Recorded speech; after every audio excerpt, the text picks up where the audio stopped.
Menyapa pasien dan memperkenalkan diri kepada pasien, kemudian menanyakan identitas pasien seperti nama, umur, agama, pekerjaan, dan alamat. Kemudian menanyakan keluhan kepada pasien, kemudian menanyakan riwayat pernikahan, menanyakan riwayat persalinan dan paritas, menanyakan riwayat penyakit dahulu seperti DM, hipertensi, dan penyakit jantung, dan juga menanyakan riwayat penyakit keluarga, menanyakan riwayat operasi sebelumnya, riwayat infeksi organ genitalia, riwayat infeksi menular seksual, riwayat berganti-ganti pasangan, dan menanyakan riwayat kanker serviks. Kemudian menanyakan riwayat menstruasi, seperti kapan haid pertama, menanyakan siklus haid apakah teratur atau tidak, lamanya haid, menanyakan apakah ada nyeri pada saat haid, menanyakan hari pertama haid terakhir, dan menanyakan riwayat penggunaan kontrasepsi sebelumnya. Kemudian menanyakan riwayat perdarahan di luar siklus haid, lalu menanyakan tentang riwayat keputihan, tanyakan tentang onset, banyaknya keputihan tersebut, warnanya, apakah berbau atau tidak, apakah ada rasa gatal pada daerah genital pada saat keputihan,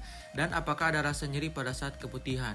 Kemudian tanyakan apakah ada rasa nyeri pada saat berhubungan seksual, apakah ada rasa nyeri saat buang air kecil atau buang air besar, kemudian apakah ada penurunan nafsu makan, dan apakah ada penurunan berat badan. Kemudian menjelaskan prosedur pemeriksaan kepada pasien, menanyakan kesiapan pasien untuk diperiksa, dan meminta persetujuan pasien untuk dilakukan pemeriksaan. Pemeriksa mencuci tangan dengan 6 langkah WHO menggunakan air bersih yang mengalir dan menggunakan sabun, dan bantu ibu menuju meja pemeriksaan dan atur posisi ibu dengan posisi litotomi. Kemudian lakukan inspeksi dan palpasi pada daerah perut dan periksa apakah ada nyeri, benjolan atau kelainan lainnya di daerah suprapubik. Selanjutnya kenakan kain penutup pada klien untuk pemeriksaan, lalu kita atur arah sumber cahaya untuk melihat serviks, lalu atur penempatan peralatan dan bahan yang akan digunakan dalam wadah steril, lalu pemeriksa memakai handskun atau alat pelindung diri lainnya.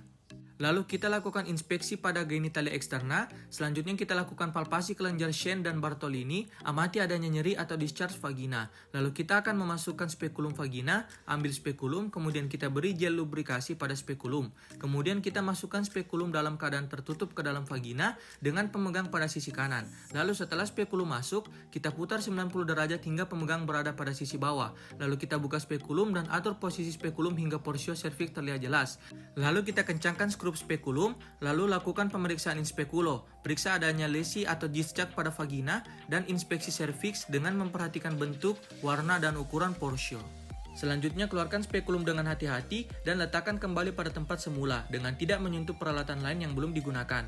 Selanjutnya kita melakukan pemeriksaan bimanual. Kita masukkan jari telunjuk dan jari tengah tangan kita ke dalam vagina dan tangan kiri secara lembut menekan suprapubik. Lalu kita pastikan gerakan serviks bebas, tentukan besar dan posisi uterus, dan pastikan tidak ada infeksi atau tumor pada adnexa. Selanjutnya kita lakukan pemeriksaan rektovagina bila ada indikasi seperti kesulitan menentukan besar uterus retroversi atau adanya tumor cavum Douglas, dan lakukan vulva toilet pada pasien. Kemudian rendam seluruh peralatan yang digunakan ke dalam larutan klorin 0,5% dan buang seluruh bahan sekali pakai, buka handskun dan buang ke dalam tempat sampah medis. Kemudian cuci tangan dengan 6 langkah WHO menggunakan air mengalir dan sabun. Kemudian melepaskan kain penutup pada pasien, lalu meminta pasien untuk memakai kembali pakaiannya. Setelah itu menjelaskan berbagai temuan pada saat pemeriksaan dan saran pemeriksaan berdasarkan hasil temuan. Lalu mengucapkan salam kepada pasien dan berterima kasih kepada pasien.